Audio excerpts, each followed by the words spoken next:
नमस्कार, Hariom BTC classes में आपका स्वागत है।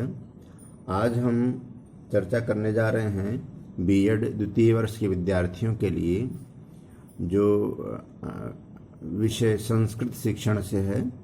वैसे भाषा एवं भी इसके विविध रूप सभी विद्यार्थियों के लिए बहुत ही आवश्यक है जानना, किंतु संस्कृत शिक्षण में प्रथमतः भाषा एवं उसके विविध रूप की चर्चा हुई है, अतः हम आज इसकी चर्चा करने जा रहे हैं। तो पहला प्रश्न उठता है, भाषा क्या है। भाषा के विषय में अनेक विद्वानों ने अपनी अपनी बात कही है। एक पाश्चात्य विचारक है स्वीट महोदय, उन्होंने कहा है ध्वन्यात्मक शब्दों द्वारा विचारों का प्रकटीकरण ही भाषा है। लेकिन मात्र इतने से नहीं होता है। भाषा एक सार्थक ध्वनि प्रतीकों की वह व्यवस्था है जिसके द्वारा इसके प्रयोक्ता यानी प्रयोग करने वाला या श्रोता सुनने वाला आपस में विचारों का आदान प्रदान करते हैं।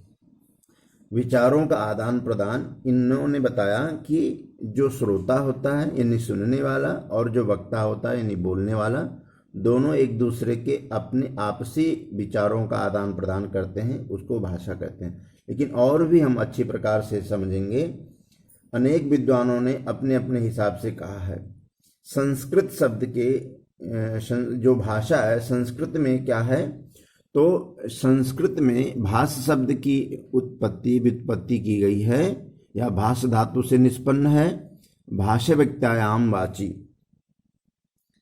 भाष्यते व्यक्तवाग रूपेण अभिव्यंजते इति भाषा, अर्थात व्यक्तवाणी के रूप में जिसकी अभिव्यक्ति की जाती है उसे हम भाषा कहते हैं। इस प्रकार से उन्होंने बताया। ऐसे अनेक विद्वानों ने अपने अपने हिसाब से भाषा के विषय में कहा है। एक विद्वान है आचार्य दंडी, तो हम आचार्य दंडी क्या कहते हैं इसको विचार करते हैं। आचार्य दंडी कहते हैं इदमंधतमः कृत्स्नं जायेत भुवनत्रयं यदि शब्दाह्वयं ज्योतिरासंसारं न दीप्यते। पुनः सुने, इदमंधतमः कृत्स्नं जायेत भुवनत्रयं यदि शब्दाह्वयं ज्योतिरासंसारं न दीप्यते। उनका कहना है कि यदि शब्द रूपी ज्योति इस संसार में नहीं होता तो यह संसार अंधकार में रहता। इस प्रकार से उन्होंने बताया कि शब्द रूपी ज्योति संसार में यदि न जलती तो संसार के चारों ओर अंधेरा ही रहता। तो भाषा की कितनी महत्ता है। भाषा के विषय में बहुत सारे विद्वानों का अपना अपना मत है। वैसे सामान्य लोकोक्तियों में भी कहा जाता है कि भाषा के विषय में 4 कोश में बदले पानी, 8 कोश में बानी। इनका आशय यह है कि भाषा में जो बोलियां हैं, क्षेत्र की बोलियां हैं, वो कहीं न कहीं आपस में थोड़ी थोड़ी दूर पर कुछ न कुछ बदलती रहती हैं। और भाषा के व्यापकता को देखते हैं तो चर्चा है भाषा मानव जीवन की सार्थकता को व्यक्त करती है। यह मानव जीवन के विकास की परिचायक है। भाषा न तो एक दिन में बनी है और न बनाई जा सकती है, अतः यह इतिहास की प्रक्रिया से गुजर चुकने के बाद मनुष्य को उपलब्ध हुई है। अब हम इसी को और व्यापक रूप में चर्चा करते हैं। सांकेतिक भाषा को छोड़कर भाषा के 2 स्वरूप बताए गए हैं, मौखिक व लिखित। मौखिक व लिखित। मौखिक भाषा में विचारों की अभिव्यक्ति मौखिक होती है, जबकि लिखित भाषा में ध्वनि प्रतीकों रूप में लिखकर व्यक्त किया जाता है। अर्थात जब हम मौखिक रूप से जिस बात को प्रकट करते हैं वो मौखिक भाषा होती है, और वही मौखिक भाषा जब हम किसी न किसी लिपि के द्वारा प्रकट करते हैं तो वह लिखित भाषा होती है। इसी बात को भाषा की आधुनिक परिभाषा के रूप में डॉक्टर श्याम सुंदर दास ने अपने ग्रंथ भाषा रहस्य में बताया है कि मनुष्य मनुष्य के बीच वस्तुओं के विषय में अपनी इच्छा और गति आदान प्रदान करने के लिए व्यक्ति ध्वनि संकेतों का जो व्यवहार होता है उसे भाषा कहते हैं। इस प्रकार से उन्होंने भाषा के विषय में बहुत ही सुंदर वर्णन किया है। अब हम भाषा की विशेषताओं की चर्चा करते हैं। भाषा की विशेषताएं क्या हैं? तो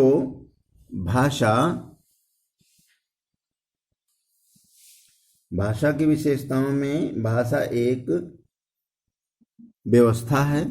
यह अनुकरण द्वारा सीखी जाती है।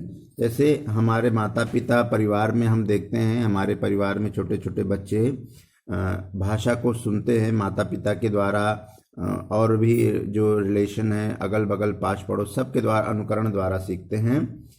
यह एक अर्जित संपत्ति है, यानी ऐसी संपत्ति है जो हम दूसरे के द्वारा अर्जित करते हैं। इसके बाद आता है यह परिवर्तनशील है। देश काल परिस्थितियों के अनुसार यह समय समय पर कुछ न कुछ इसके रूप स्वरूप भाव शब्द शैली परिवर्तित होते रहते हैं। जैसे जैसे समाज विकास करता है वैसे इसके स्वरूप में कुछ न कुछ बदलाव आता है। इसके बाद है भाषा सभ्यता के साथ विकास पाती है। जैसे जैसे सभ्यता का विकास होता है, जैसे संस्कृति में विकास होता है, वैसे ही यह भाषा भी विकास पाती है। भाषा समाज में विचार विनिमय का साधन है। विचार विनिमय का आशय यह है कि जब हम अपनी बात को समाज में रखते हैं, उनके द्वारा सीखते हैं, तो इसमें विस्तार होता है, यानी एक दूसरे से आदान प्रदान की यह एक व्यवस्था है। भाषा के अनेक स्वरूप होते हैं। जैसे हमने पहले बताया कि हम सामान्य रूप से बोली का प्रयोग करते हैं या साहित्यिक शब्दों का प्रयोग करते हैं। तो भाषा के अनेक स्वरूप होते हैं, जैसे व्यक्ति बोली, समाज भाषा, मानक भाषा, अमानक भाषा और साहित्यिक भाषा, मौखिक भाषा और लिखित भाषा। तो मौखिक भाषा लिखित भाषा के विषय में सब कोई जानते भी हैं। सामान्य रूप से बोली जिसको हम अपने क्षेत्र विशेष में बोलते हैं। समाज भाषा जो अपने समाज के द्वारा बहुत सारे ऐसे चीज़ें ऐसे शब्द हैं जो हम उसको स्वीकार करते हैं। मानक भाषा यानी जो संविधान के द्वारा निर्धारित मानक है, यानी कौन सी भाषा का प्रयोग हम करते हैं, यह एक मानक भाषा के रूप में है। अमानक भाषा जिसमें व्याकरण आदि की कोई मान्यताएं ना हो, जिसमें सभी भाषाओं का मिश्रण स्वरूप हो, यह अमानक भाषा। या हम ये मान सकते हैं समाज में जिसकी उतनी मान्यता नहीं है उसको भी हम ले सकते हैं। साहित्य रचनाओं में विद्वानों के द्वारा जिन भाषाओं का प्रयोग होता है वह साहित्यिक भाषा, जिसमें अनेक साहित्यिक रचनाएं होती हैं। उसमें जैसे ब्रज भाषा में अनेक धर्म ग्रंथों की रचना हुई, साहित्यिक ग्रंथों की रचना हुई। अवधी भाषा में रामचरितमानस की और भी ऐसे बहुत सारे पुस्तक हैं, धर्म ग्रंथ हैं, साहित्यिक ग्रंथ हैं जिनकी रचना हुई है। अब हम भाषा के विविध रूपों की चर्चा करते हैं। तो भाषा के विविध रूप में आपके मूल भाषा, मातृभाषा, प्रादेशिक भाषा, राजभाषा, राष्ट्रभाषा, अंतर्राष्ट्रीय भाषा और सांस्कृतिक भाषा। तो ये भाषा के विविध रूप हैं।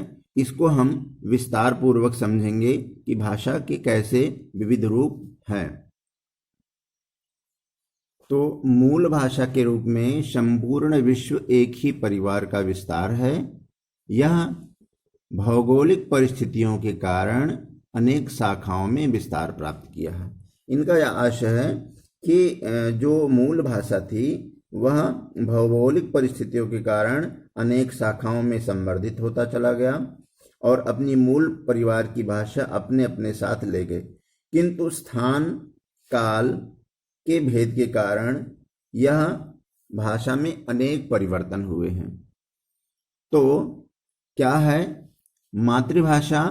मातृभाषा के विषय में माता के द्वारा जो प्रयोग किया गया, यानी मातृभाषा वह भाषा है जो माता के गोद में रह के सीखी जाती है। यानी माता पिता या परिवार में जन्म के बाद जो बच्चा सीखता है वह मातृभाषा के रूप में स्थान ग्रहण किया है। बालक जन्म के साथ जिस भाषा का प्रयोग कर रहा है, पारिवारिक सदस्यों के द्वारा, जैसे माता पिता, भाई बहन, पास पड़ोस के द्वारा, व्यावहारिक रूप से सुनता है या व्यवहार करता है, और वह बिना श्रम के, यानी उसमें बहुत प्रयत्न करने की आवश्यकता नहीं रहती है, वो अनायासी सीख लेता है। और भाषा को शुद्ध रूप वह स्वयं धारण करता है, यानी जितनी जितनी बार वो शुद्धता यानी प्रयोग करता है उतनी बार उसमें शुद्धिकरण भी होती रहती है। इस प्रकार से हम मातृभाषा को रखते हैं। मातृभाषा किसी का प्रादेशिक भाषा भी हो सकता है, राष्ट्रभाषा भी हो सकता है। अतः जैसे मान लिया उत्तर प्रदेश में बोले जाने वाले जो बच्चे हैं या जन्म लिए हैं तो वो हिंदी भाषा का प्रयोग करते हैं, वही गुजरात में जिन बच्चों का जन्म है गुजराती भाषा सीखते हैं। तो इस प्रकार से स्थान विशेष में जिन भाषाओं का प्रयोग करते हैं वह मातृभाषा होता है। अब हम आगे बढ़ते हैं प्रादेशिक भाषा। तो प्रादेशिक भाषा जिनका प्रयोग प्रदेश या प्रांत के विस्तृत भूभाग में अधिकांश लोगों के द्वारा प्रयुक्त किया जाता है वह आपका प्रादेशिक भाषा है। यह राज्य पुनर्गठन आयोग 1956 भारतीय संविधान द्वारा स्वीकृत वो भाषाएं हैं जिसमें संस्कृत, हिंदी, गुजराती, उड़िया, पंजाबी, काश्मीरी, उर्दू, बंगाली, असमिया, मराठी, नेपाली, कोंकणी है। ये भारोपीय भाषा परिवार के अंतर्गत आता है। ध्यान दें, दो परिवार की चर्चा यहाँ पर की गई है, एक भारोपीय परिवार और एक द्रविड़ परिवार। तो आपने देखा कि ये जो ऊपर दे रहे हैं संस्कृत, हिंदी, गुजराती, उड़िया, पंजाबी, काश्मीरी, उर्दू, बंगाली, असमिया आदि ये जो भाषाएं हैं यह आपके भारोपीय परिवार के हैं, और तमिल, तेलुगु, मलयालम, कन्नड़ आदि ये जो हैं ये द्रविड़ परिवार की भाषाएं हैं। तो हम इस प्रकार से प्रादेशिक भाषा का प्रयोग बताया गया इसमें। अब आता है आपका राजभाषा।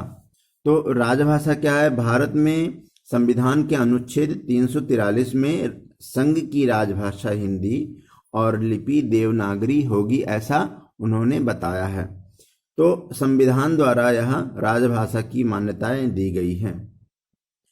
भारतीय संविधान के अनुच्छेद 343 में उपबंध किया गया है कि संघ की राजभाषा हिंदी और देवनागरी लिपि होगी।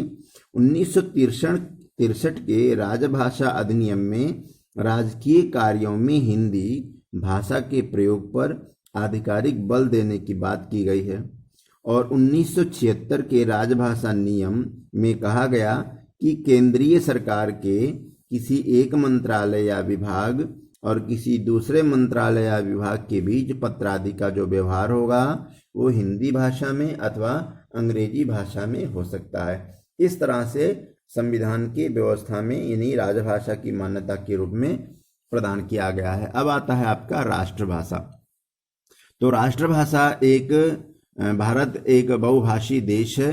तो राष्ट्रभाषा के विषय में क्या है कि विभिन्न प्रांतों के द्वारा लोगों के द्वारा जो प्रादेशिक भाषाओं का प्रयोग किया जाता है यह आवश्यक है कि प्रत्येक बालक, यानी जो बालक अपना ज्ञान प्राप्त करता है अपने मातृभाषा का, यानी मातृभाषा और प्रादेशिक भाषा जानने के बाद एक ऐसी भाषा का ज्ञान रखे जिससे वह दूसरे राष्ट्र में जाके, यानी दूसरे राज्यों में अपने भाषा का प्रयोग कर सके, उनसे वार्तालाप कर सके।